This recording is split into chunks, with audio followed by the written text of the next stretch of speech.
दोस्तों, लगातार ये दावा किया जाता है कि जब जब कहीं चुनाव होते हैं, बीजेपी चुनाव जीत जाती है तो विपक्ष की तरफ से हमेशा एक बात कही जाती है कि ये सब ईवीएम का खेल है। तो वहीं दूसरी तरफ जहां जहां चुनाव विपक्ष की तरफ से जीते जाते हैं तो ईवीएम पर सवाल नहीं खड़े किए जाते। जानते हैं इसके पीछे की वजह क्या है? आखिर बीजेपी ज्यादातर मोर्चों पर जीत कैसे दर्ज करती है? उसके पीछे का एक फॉर्मूला है। फॉर्मूला आज वो खुलकर सामने आ गया है, क्योंकि उत्तर प्रदेश में 9 सीटों पर उपचुनाव को लेकर अब रसाकसी तेज है। ये रसाकसी बीजेपी या समाजवादी पार्टी है, फिर बीजेपी या फिर कांग्रेस के बीच नहीं है, बल्कि अपने सहयोगी पार्टियों के बीच ही है। यानी कांग्रेस और समाजवादी पार्टी, यानी दो लड़कों की जोड़ी का जिक्र जो उत्तर प्रदेश की सियासत में हो रहा था, वहीं तकरार देखने को मिली। तकरार इस कदर तक बढ़ चुकी थी कि दावा किया जाने लगा कि ये दोस्ती टूट सकती है। आज इसी को लेकर खबर दिखाने जा रहा हूं। खबर यह है कि आखिरकार कांग्रेस को एक राष्ट्रीय पार्टी होने के बावजूद भी कैसे समाजवादी पार्टी के सामने सरेंडर करना पड़ा, उसमें मानना पड़ा कि हाँ, उसकी जो मांगे थी वो वाजिब नहीं थी। नमस्कार, मैं हूं प्रज्वल गौतम और आप देख रहे हैं खबर चौक। देखिए, आप चुनाव जब कहीं लड़ते हैं तो आपको सबसे पहले ये समझना और देखना होगा कि आप कितनी वहां पर ताकत रखते हैं। जबरदस्ती चेहरा चमकाने के लिए अगर टिकट आप ले लेते हैं तो आपकी हार के आसार उतने ही ज्यादा बढ़ जाते हैं। लेकिन बीजेपी के साथ एक खास बात रही है। भारतीय जनता पार्टी ने, चाहे वो बिहार में चुनाव लड़े या फिर झारखंड में, चाहे वो महाराष्ट्र में चुनाव लड़े या फिर हरियाणा में, कहीं भी उसने चुनाव लड़े, हमेशा उसने अपनी पोटेंशियल देखा। ऐसा नहीं कि वो बड़ी पार्टी होने का दावा नहीं करना चाहते, ज्यादा से ज्यादा सीटें वो भी अपने पास रखना चाहते हैं, लेकिन उसकी सबसे बड़ी नजर इस चीज को लेकर होती है कि उसके सहयोगी जो उसके साथ जुड़ रहे हैं वो अपना वोट ट्रांसफर करवा पाए, वो ताकतवर हो। 1% 2% ही सही, लेकिन उनके सहयोगियों का एक एक वोट बीजेपी प्रत्याशी के पक्ष में आना चाहिए। लेकिन इंडिया गठबंधन के साथ ये थोड़ी कमी है। अभी मैं पहले खबर दिखाने जा रहा हूं। खबर यह है कि 9 सीटों पर विधानसभा चुनाव होने जा रहे हैं। एक गाजियाबाद है, अलीगढ़ की खैर सीट है, इसके साथ ही अंबेडकर नगर की कचहरी सीट है, सीसामऊ सीट जो खास तौर पर आपको पता होगा समाजवादी पार्टी के विधायक इरफान सोलंकी को एक मामले में सजा दी गई और उसके बाद वो खाली हो गई सीट, उस पर चुनाव होने जा रहा है। प्रयागराज की फूलपुर सीट है, मिर्जापुर की मंझवा सीट है, कुंदर की सीट है, करहल है, सीसामऊ है, मीरापुर है। इन 9 सीटों पर चुनाव होने जा रहे हैं। मिल्कीपुर सीट पर चुनाव होने की बात थी, लेकिन चुनाव आयोग ने एक तर्क दे दिया। चुनाव आयोग का कहना था कि जो पूर्व विधायक थे 2022 से पहले, अवधेश प्रसाद ने 2022 में जीत दर्ज की थी, लेकिन उन्होंने क्या आगे आकर अदालत में चुनौती दे दी अवधेश प्रसाद की जीत को लेकर, और वो मामला अभी भी चल रहा है। इसलिए चुनाव कराना ठीक नहीं होगा जब तक सुनवाई पूरी ना हो जाए। चलिए अब 9 सीटों पर बात कर लेते हैं। 9 सीटों पर भारतीय जनता पार्टी कैसे मजबूत नजर आ रही है उसे समझिए। दरअसल बीजेपी ने जब इस 10 सीटों पर चुनावों का ऐलान, तो 9 सीट रह गई, 9 सीटों पर चुनावों की तारीखों का ऐलान नहीं हुआ था, तब से ही अपने सहयोगियों को एक साफ और स्पष्ट संदेश दिया था कि बार्गेनिंग नहीं होगी।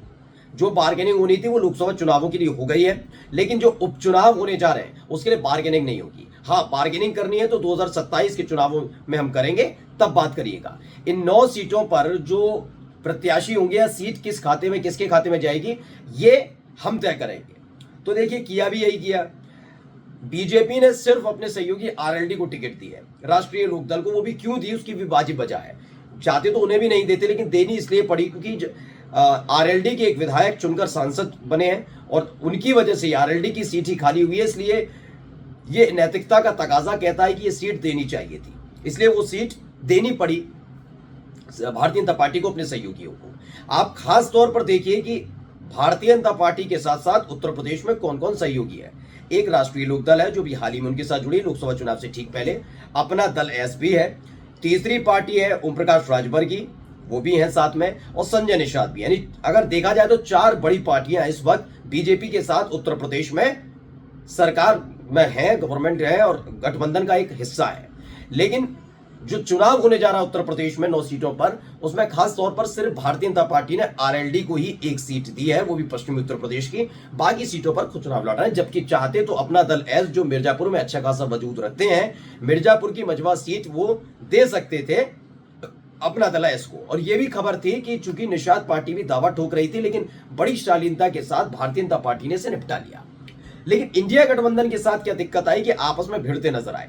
दरअसल कांग्रेस पार्टी जिसका कोई वजूद उत्तर प्रदेश में उतना बड़ा बचा नहीं है। मैं खुद खोल के कहता हूं, समाजवादी पार्टी का अपना एक संगठन है, समाजवादी पार्टी का एक वजूद है, और कहा भी यही जाता है कि जब जब उत्तर प्रदेश में चुनाव हो, चाहे वो लोकसभा के चुनाव हो, चाहे वो विधानसभा के चुनाव हो, मैं यहां तक कहता हूं कि चाहे वो प्रधानी तक के चुनाव हो, बीजेपी वर्सेस समाजवादी पार्टी है, यानी दो ही पार्टियों के बीच फाइट देखने को मिलती है। कांग्रेस दूर दूर तक नजर नहीं आती और बीएसपी के हालात तो पहले से भी बदतर हो चुके हैं, यानी कि ये दो पार्टियों के बीच फाइट है।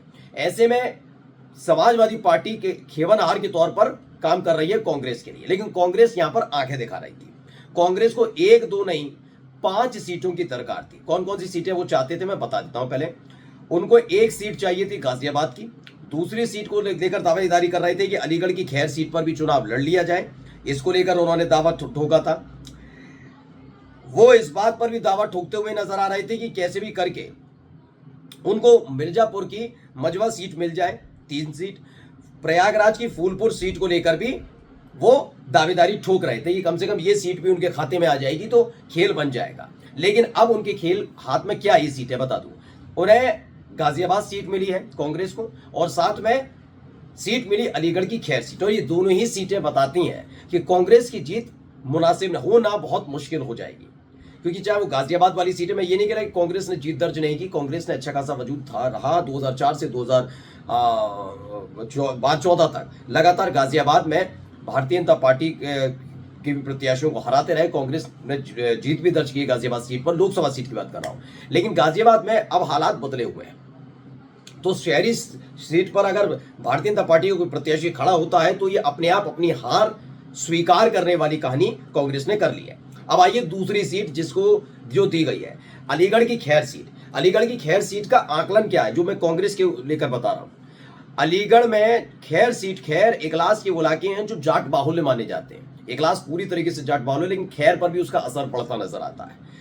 खैर सीट भारतीय जनता पार्टी का एक मजबूत गढ़ रहा है, पिछले 7-8 साल से लगातार एक मजबूती के साथ खैर में चुनाव लड़ती रही है भारतीय जनता पार्टी। समाजवादी पार्टी का भी वहां वजूद है, कांग्रेस का है नहीं। अगर समाजवादी पार्टी अपना वोट ट्रांसफर भी करवा पाती है तो कांग्रेस के अपने इतने वोटर्स वहां पर नहीं है जिसकी वजह से वो चुनाव जीत पाए, ये लिखित बात है।